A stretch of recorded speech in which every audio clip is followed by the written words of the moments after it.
매년 이른비 새벽기도회를 이렇게 자리를 잡아 갑니다. 여름에는 세 겹줄로 해서 열흘간, 가을에는 이른비 새벽기도회로 해서 6일간.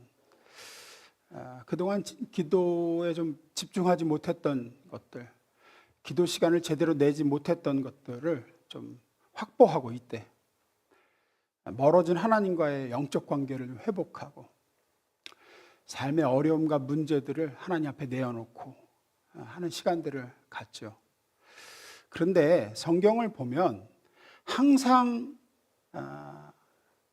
응답 이전에, 기도 이전에 뭐가 있냐면 하나님께로 돌이키라는 메시지가 있어요. 회개를 촉구하는 메시지가 항상 있습니다. 그리고 나서 기도, 그리고 응답이 따라와요. 축복과 응답이 이렇게 따라와요. 그리고 성경에서 그 회개하라, 돌이키라 하는 형태는 거의 90% 이상 우상을 버리라는 거였어요. 우상을 버리라. 너에게 있는 바알과 아스타롯을 제해버리라. 그리고 나서 기도, 그리고 나서 하나님의 응답과 축복, 이런 형식이에요. 대표적인 구절 중 하나 봅니다. 사무엘상 7장 3절 4절 제가 읽어드릴게요. 사무엘이 이스라엘 온 족속에게 말하여 이르되 만일 너희가 전심으로 여호와께 돌아오려거든 이방신들과 아스타롯과 아스타롯을 너희 중에서 제거하고 너희 마음을 여호와께로 향하여 그만 섬기라. 그리하면 너희를 블레셋 사람의 손에서 건져내시리라. 이에 이스라엘 자손이 바알들과 아스타롯을 제거하고 여호와만 섬기니라. 유명한 그 미스바 회개의 기도 사건의 시작점이죠. 제일 먼저 사무엘이 한 메시지는 너희 안에 있는 우상을 버리라였습니다. 그렇게 하고 나서 블레셋과의 전쟁에서 대승을 거두죠. 처음으로 크게 승리하고 우리가 잘 아는 돌을 세워 에벤에셀이라고 불렀습니다. 하나님께서 여기까지 우리를 도우셨다. 이 도우심과 응답, 이 큰 승리의 시작점은 뭐였느냐? 이스라엘 백성이 은밀하게 마음속으로 섬기고 아무도 모르게 절하고 예배하던 우상들을 꺼내놓고, 꺼집어내놓고 불태우고 제거하는 거였어요. 여러분, 우리도 마찬가지입니다. 우리가 이렇게 영적인 부흥회로 모여 이렇게 기도 시간을 갖고 하나님께 나아가고 삶의 문제들에 대해서 하나님께 부르짖고 간구하기 전에 선행되어야 될 것, 먼저 해야 할 것은 뭐냐면 우리 속에 하나님보다 우선해진 것, 내가 하나님보다 더 사랑하게 한 대상이 되어진 어떤 것, 하나님보다 더 중요해진 것, 하나님보다 높아진 것들, 이런 것들을 꺼내놓고 끄집어냈고 제거하고 돌이켜 하나님께로 가야 돼요. 하나님이 제게는 최우선이십니다. 하나님이 제 모든 것보다 사랑하시는 분입니다. 하나님이 제게 가장 중요한 분입니다. 다 없어도 주님만 계시면 됩니다. 이 상태가 돼야 돼요. 그 상태가. 이것이 해결되지 않고 이스라엘 백성이 한쪽에 우상으로 꿍쳐놓고 있으면서 나와서 아무리 부르짖어봐야 응답된 예가 없습니다. 항상 이것 해결되고 그 다음에 응답, 축복, 회복 이런 것들이 따라오는 거지. 그래서 오늘 지난 주간에 이제 이른비 새벽기도의 말씀을 준비하면서 처음에 이틀은 우상에 대해서 먼저 말씀을 전해야 되겠구나 하는 감동을 주셔서 오늘 내일 우상에 대한 이야기를 좀 하려고 그래요. 지금 시대에 무슨 우상입니까? 뭐 누가 집에 신당 차려놓는 것도 아니고, 그럼 우리가 하나님만 믿지 뭐 제가 절에 가서 뭐 법당에다가 부처 앞에 뭐 합장을 합니까? 다른 종교를 믿는 것도 아니고 그렇지 않습니다, 여러분. 내 안에 하나님보다 소중해진 모든 것은 우상이고, 하나님보다 내가 조금이라도 더 우선하는 게 있으면 그게 우상이고, 하나님보다 더 사랑하는 대상이 됐고, 하나님을 포기할래, 이거 포기할래 그러면 하나님 잠깐만 포기할게요, 나중에 다시 돌아올게요, 이런 게 다 우상이에요. 그중 가장 대표적인 우상이 뭐냐면 오늘 나누려고 하는 게 내 소원이라는 우상이에요. 내 소원. 간절한 소원일수록 우상이 될 확률이 높습니다. 평생의 소원일수록 하나님보다 높아질 확률이 높습니다. 대부분의 사람들은 평생에 걸쳐서 내 모든 것을 바쳐 이루고자 하는 뭔가가 있어요. 절실한 꿈들이 다 있어요. 행복한 가정을 꾸리는 거, 내가 하는 일에서 성공하는 거, 뭐 여기서 최고의 자리에 올라가는 거, 사람들의 부러움, 인정을 받으며 사는 거, 내 자녀는 나보다 더 나은 인생을 사는 거, 뭐 이런 것 등등등등등. 돈 많이 벌어서 뭐 이런 것들이 절실한 꿈으로 자리 잡아요. 어린 시절에 상처에서 기인할 수도 있고 여러 가지 원인이 있습니다. 이런 소원, 이런 행복 추구가 대부분의 모든 사람이 바라고 추구하는 인생의 목표가 되죠. 그래서 그걸 얻을 길을, 이 갈망하는 바를 얻을 길을 끝없이 찾습니다. 그걸 얻기 위해서라면 웬만한 것들은 희생할 각오도 되어 있습니다. 그런데 참 역설적이게도 내 마음에 그렇게 가장 깊고 절실했던 소원을 이루는 것이 내 인생의 가장 큰 고통이자 최악의 불행을 가져오는 경우가 많아요. 오매불망 바라던 소원인데 그 소원을 이루면서 추구한 것이 돌이켜보니까 내 인생의 가장 큰 고통이고 큰 불행을 가져와요. 소원은 이루었는데 안 행복한 거예요. 오히려 그것 때문에 불행해져요. 오래전에 아주 오래전이죠. 벌써 30여 년이 다 되어갑니다. 오래전에 몸담았던 교회에 군생활할 때 이제 오랫동안 몸담았던 그 교회예요. 군교회였는데 거기 이제 한 성도분이 꽤 오랫동안 마음에 드는 남편감을 못 찾아서 독신으로 지내다가 늦은 나이에 결혼을 하신 분이에요. 이미 출산하기에는 나이가 꽤 든 시점이었어요. 시험관을 시작했습니다. 근데 시험관을 하면서도 지금보다 벌써 이제 의학이 또 많이 옛날이니까 의사가 쉽지 않을 것 같다 그랬대요. 시험관도 쉽지 않을 것 같습니다. 근데 이제 의료진의 예상을 뒤엎고 건강한 아이 둘을 낳은 거죠. 얼마나 기쁩니까? 이분이 오래전부터 꿈꿔오던 걸 얻은 거예요. 결혼해서 예쁜 아이들을 낳아서 잘 키우는 거. 이게 소원이었거든요. 문제는 이 소원 성취가 오히려 독이 돼버리는 거예요. 늦게 낳은 이 자식들이 너무 귀한 거예요. 너무. 그래서 자녀한테 완벽한 삶을 주려는 의욕이 이제 막 불타고 그게 지나쳐서 행복을 제대로 누릴 수 없었습니다. 또 혹시나 우리 애들 잘못되면 어쩌나 하는 두려움과 불안에서 나온 과보호, 자녀들의 삶을 시시콜콜 다 통제하려는 간섭 욕구, 이게 이분하고 자녀들을 양쪽 다 불행으로 몰아넣었어요. 큰아이는 학교 생활에 적응 못해서 막 심각한 정서적인 문제를 안고 있었고, 둘째는 분노로 계속 사고를 치는 거예요. 반항하고 문제가 돼버렸고, 엄마가 돼서, 좋은 엄마가 돼서 자녀를 잘 키우고 싶은 이 평생의 소원이 오히려 이제 모든 걸 망치게 만든 케이스였습니다. 이게 누구나 마찬가지입니다. 마음의 가장 깊은 소원을 이루는 게 독이 될 수도 있어요. 그게 자녀이든, 그게 돈이든, 그게 사랑이든, 사람들의 부러움을 사는, 인정받고 성공한 인생이든 뭐든. 연예계에서 유명한 금언이 있습니다. 뭐냐면 연예인이 인기와 명성을 얻는 순간, 소위 뜬다 그러죠. 연예인이 안 떴을 땐 괜찮은데 뜨고 나면 이상해진다. 이건 다 연예계의 금언이야. 하여튼 인기와 명성을 얻으면 애들 다 이상해진다. 더없이 겸손하고 사람 좋고 참 유쾌하던 사람이 그렇게 원하던 인기를 얻기만 하면 괴물이 된다는 거예요. 괴물이. 코디와 매니저 쥐잡듯 하고 아나 무인인 사람이 되기도 하고 교만해지기도 하고 또 그냥 쾌락에 빠져서 정신 못 차리고 마약에 손대고 도박하고 그러다 나락을 떨어지고, 거의 예외 없대요. 거기서 살아남는 사람이 이제 롱런을 하는 거고, 안 그런 사람은 나락이래. 왜 그럴까요? 왜 그렇게 연예인에게 마음의 가장 큰 소원은 뜨는 거죠. 인기와 명성을 얻는 거예요. 근데 왜 그걸 얻는 게 오히려 이렇게 재앙이 되는 경우가 많을까? 로마서에 보면 하나님이 내리시는, 인간에게 내리시는 가장 큰 벌이 뭔지 아세요? 로마서에 나오는 벌 중에서 사람을 자기 마음의 정욕대로, 갈망대로 살게 내버려 두시는 것이라고 얘기합니다. 내버려 두시는 거. 지 소원, 마음껏 소원대로 살아보게 아무런 간섭도 하지 않으시는 거. 그게 가장 큰 형벌이라고 얘기해요. 왜 인생의 평생의 절실한 꿈을 이루도록 허용하시는 게 왜 최고의 형벌일까? 하나님 대신에 자기 마음의 소원을 하나님으로 삼도록 내버려 두기 때문입니다.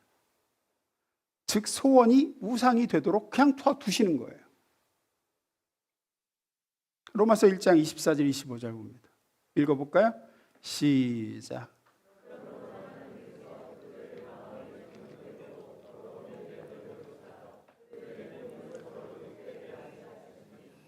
이는 그들이 하나님의 진리를 거짓으로 바꾸어 피조물을 조물주보다 더 경배하고 섬김이라.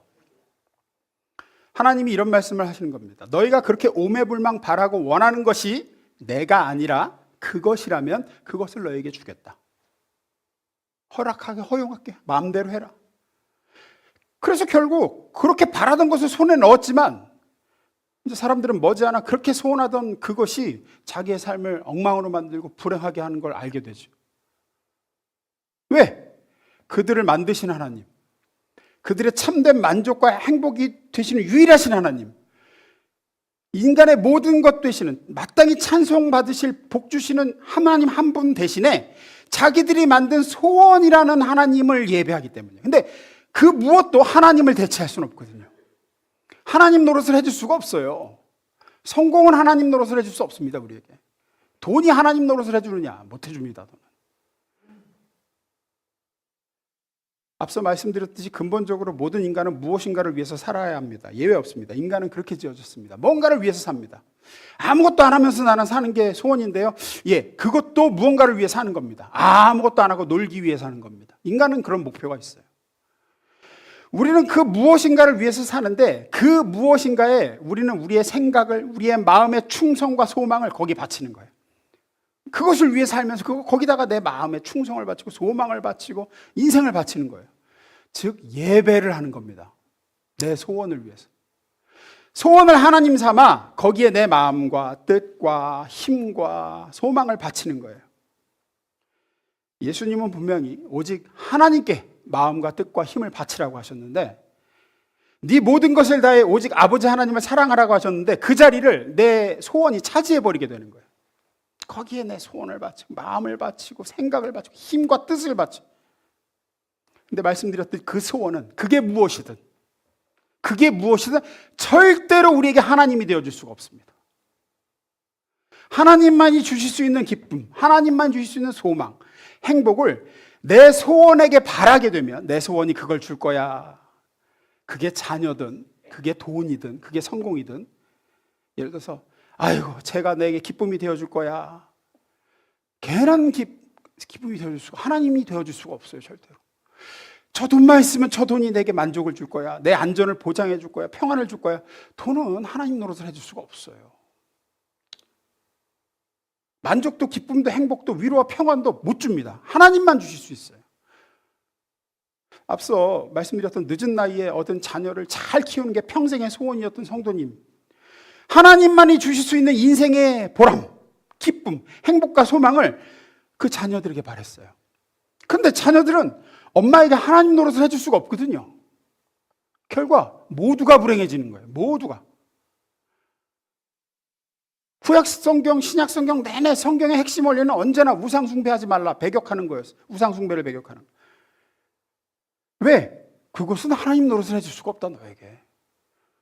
결국 더 불행해지고 모두가 고통당한다. 그런 이야기로 성경은 수두룩해요. 오늘 본문에 나오는 아브라함 이야기로 가보겠습니다.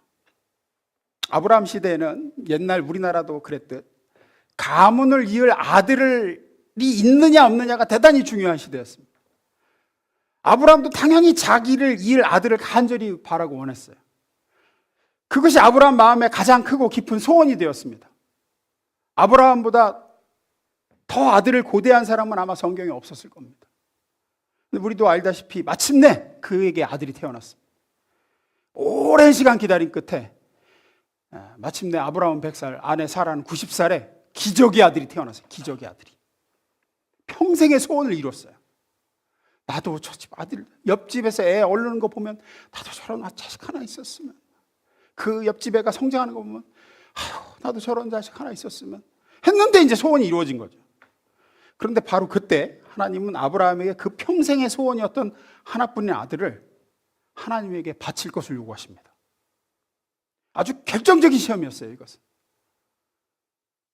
이제 이삭이 아브라함의 전부였는데 하나님도 그 점을 분명히 말씀하세요. 22장 2절 봅니다. 하나님이 말씀하셨다. 너의 아들, 네가 사랑하는 외아들 이삭을 데리고 모리아 땅으로 가거라. 내가 너에게 일러준 산에서 그를 번제물로 바쳐라. 하나님은 그 아들을 그냥 이삭이 아니라 뭐라고 불러요? 내가 사랑하는 외아들 이삭, 그렇게 얘기합니다. 하나님이 왜 이렇게 꼭 집어서 내 아들 이삭이 아니라 너의 아들, 네가 사랑하는 외아들 이삭이라고 이야기하실까요? 늦은 나이에 얻은 아들 이삭을 향한 아브라함의 애정이 숭배로 바뀌었음을 얘기하시는 거예요. 숭배로. 아들을 예배하고 있어요. 아들이 전부가 되어버렸어요. 그 전까지는 아브라함의 인생의 목적과 아브라함의 기쁨과 아브라함의 인생의 의미와 소망, 내 만족은 하나님이십니다, 이랬던 사람인데, 아브라함의 인생의 목적, 기쁨, 의미, 소망, 만족이 하나님이셨어요. 근데 지금은 이삭이 그 자리를 대체했습니다. 이삭을 사랑하고 이삭이 잘 되는 게 아브라함 인생의 최고의 목적이고 기쁨이고 의미이고 소망이고 이삭 바라보는 게 유일한 행복이고 만족이 되어버렸어요. 방향이 틀어져 버렸어요. 인생의 무게중심이 이동했어요. 하나님은 아들을 사랑해서는 안 된다고 말씀하시는 게 아니라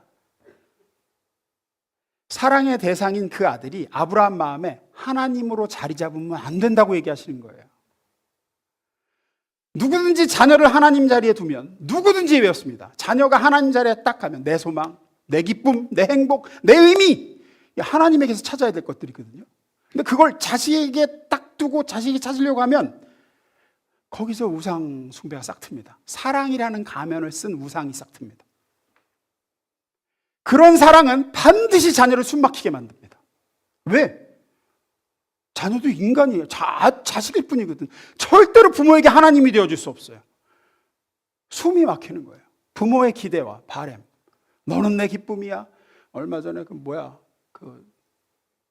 금명이 나오는 드라마. 이름도 기억이 안 나네. 하여튼 거기서 그 아들한테 그냥 엄마가 너는 내 인생이야.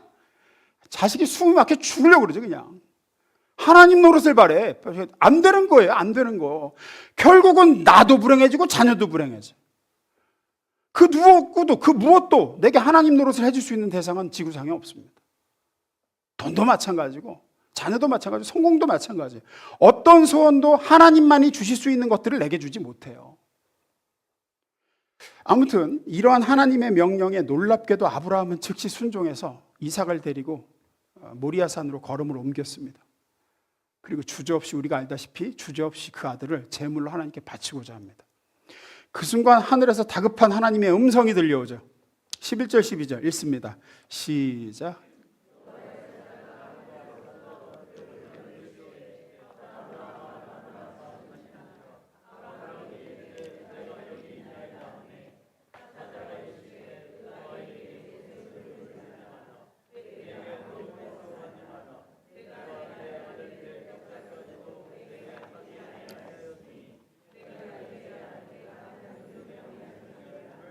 네. 12절 다시 볼게요. 12절. 내가 내 아들 독자까지도 내게 아끼지 아니하였으니 내가 이제야 내가 하나님을 경외하는 줄을 아노라 그러시죠. 성경에서 경외라는 단어는 단순히 하나님을 무서워한다는 뜻이기보다 하나님께 전심으로 헌신한다는 뜻입니다. 하나님을 경배하고 존중하고 헌신한다. 그러니까 주님은 내가 이제야 네가 세상 무엇보다도 나를 더 사랑하는 줄을 알겠다라고 말씀하신 것이, 그게 하나님을 경외하는 줄 내가 알겠다는 뜻입니다. 근데 여기서 우리가 주의해야 될 것은 아브라함이 하나님을 사랑하는지 안 하는지를 하나님이 몰라서 알아보려고 이 일을 꾸미셨다는 뜻이 아닙니다. 하나님은 전지하신 분이세요. 모든 사람의 마음의 상태를 이미 알고 계십니다. 그러면 왜 하나님은 이런 일을 꾸미셨을까요? 왜 아들을 굳이 바치라고 하셨을까요? 이렇게 생각하시면 돼요. 아브라함을 용광로에다 넣으시는 거예요. 풀무불에 넣으시는 거예요. 하나님을 향한 아브라함의 사랑을 정금같이 하시기 위해서. 아브라함 마음 안에는 여전히 마음과 뜻과 힘을 다해 하나님을 사랑하는 마음도 있습니다. 그분을 의지하고 그분께만 소망을 두고자 하는 마음도 있었습니다. 하지만 동시에 하나뿐인 아들 이삭을 향한 하나님, 이삭을 향한 사랑, 하나님보다 더 그 아들을 사랑하고자 하는 마음, 더 아들을 우선하고자 하는 마음, 그 아들을 의지하고 그 아들에게 소망을 두고자 하는 마음도 이게 있는 거예요. 하나님은 이 모리아산이라는 이 용광로 시험에서 아브라함 안에 불순물을 태우시는 겁니다. 왜 하나님은 외아들 이삭을 번제물로 바치는 방법으로 그렇게 하셨을까요? 이렇게 하나님이 개입하셔서 극단적인 방법을 하지 않는다면 아브라함은 틀림없이 세상 무엇보다도 아들을 더 사랑하고 아들에게 소망을 두고 내 인생에 사는 이유와 행복을 아들에게서 찾으려고 이미 그렇게 되어 있는데, 그렇게 가면은 반드시 불행을 가져오는데 하나님은, 아브라함은 그 사실을 모르고 있었을 가능성이 커요. 자기 안에서 아들이 하나님 자리를 차지했다는 사실. 하나님께 순종하는 것과 아들을 바치는 것 중 하나를 택해야 되는 상황이 닥치지 않는 한 아브라함은 자신의 자식 사랑을 우상 숭배라고 생각하지 않았을 겁니다. 몰라요, 사람은. 하나님만큼 커졌는지 몰라요. 극단적인 상황이 되면 알아요. 예를 들어서 내 안에 내가 다니는 직장이 하나님같이 높아졌어요. 하나님보다 내 직장이 소중했었어요. 내 밥줄이 거기 달렸어요. 나를 먹이시는 게 하나님이 아니라 직장이라는 생각이 들어버렸어요. 근데 자기가 몰라요, 그거를.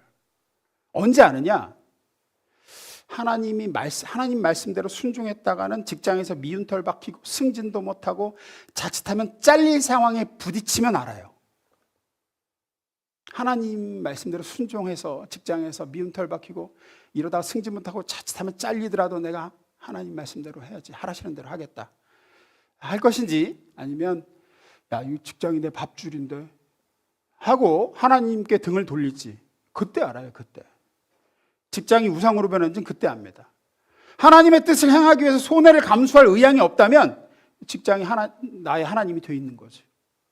친구들과 의절을 하느냐, 하나님을 기쁘시게 하느냐의 상황이 딱 닥치기 전에는 친구들과의 관계가 우상이 된 줄 모르는 경우가 많습니다. 그때 하나님을 택해야 돼요. 그래야 두 가지 다 잃어버리지 않아요. 그때 하나님을 저버리고 이걸 붙으면 두 가지 다 잃어버리는 거죠. 아브라함은 모리아산에서 올바른 선택을 합니다. 하나님 하라시는 대로 하겠습니다. 그리고 아브라함이 믿었다고 하죠. 하나님은 이삭을 다시 나에게 돌려주실 것이다. 그 믿음이 모든 것들 제자리를 찾게 하죠. 모리아산에 오른 후에 아브라함은 이삭을 지혜롭게 사랑할 수 있게 됩니다. 만약에 이삭이 아브라함의 인생에서 계속 하나님 자리를 차지한 채 아브라함의 기쁨이자 아브라함의 소망이자 아브라함의 만족을 아들 이삭에게서 찾으려고 했다고 하면 이 백발이 성성한 이 아버지 아브라함은 분명히 이렇게 됐을 거예요. 뭐 이렇게 됐겠죠. 이삭을 너무 과도하게 훈육하든지, 기대가 너무 커서 너무 과도하게 훈육하든지, 아니면 너무 소중하고 귀해서 너무 훈육하지 않든지, 어느 쪽이든지 자식을 망치는 거죠. 응석바지로 기르든지 아니면은 지나치게 화내고 매정하고 그렇게 해서 그냥 기대가 너무 크니까 그 기대에 발맞추든지, 이런 식으로 모든 우상은 우리를 속박합니다. 아들 이삭의 사랑과 성공이 아브라함의 유일한 자랑이요 기쁨이면 그렇게 될 수밖에 없습니다.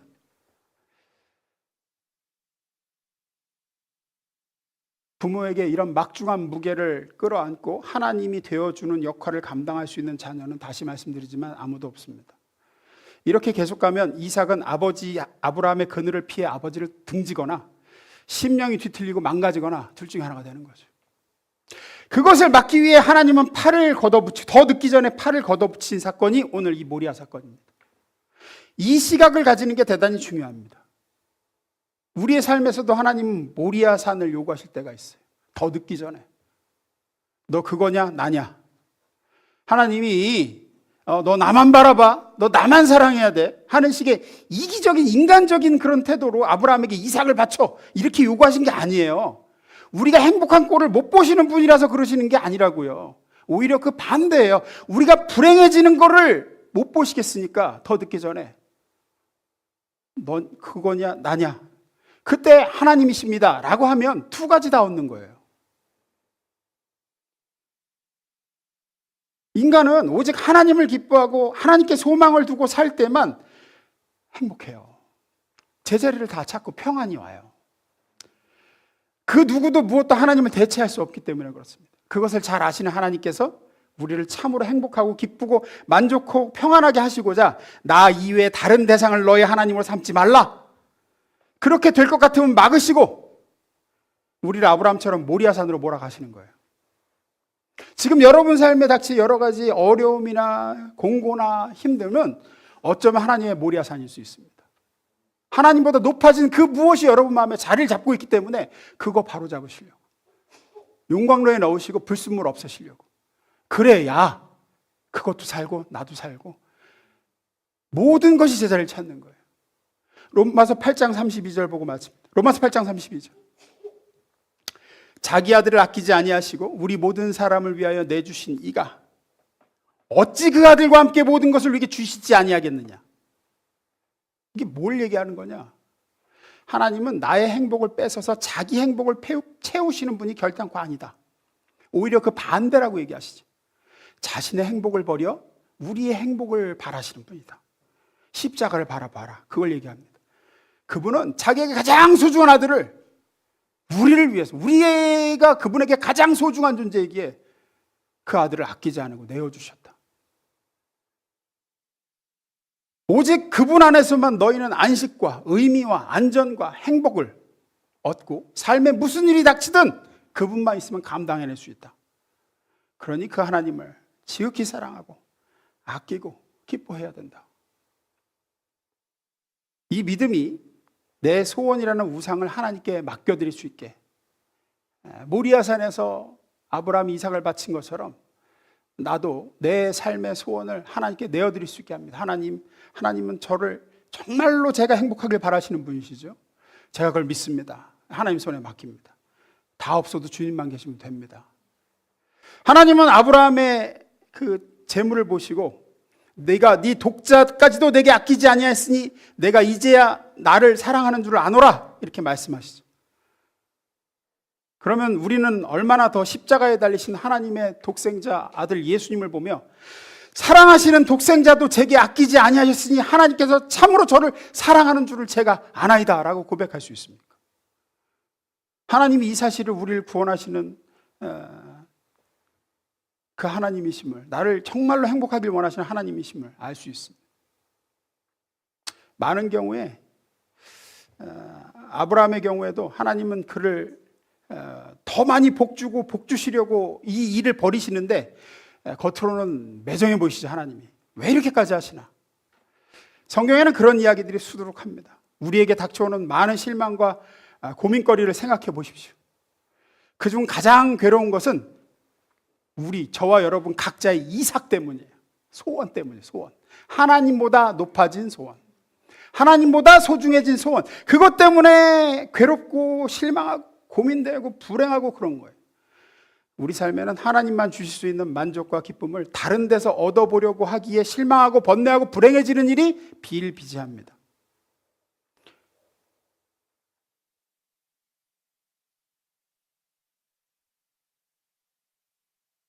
그러니 내가 하나님 삼은 대상을 하나님 아래로 강등시키셔야 됩니다. 그때만 모든 게 제자리를 찾게 되고 우리에게 즐거움과 행복을 가져다주는 하나님의 선물들이 우상이 되지 않고 하나님 다음으로 강등되면 그것을 잃어버리지 않고 얻게 되며 더 건강하고 복되게 제자리를 찾게 되며, 그게 무엇이든 하나님은 더 많은 것을 허락하실 것입니다.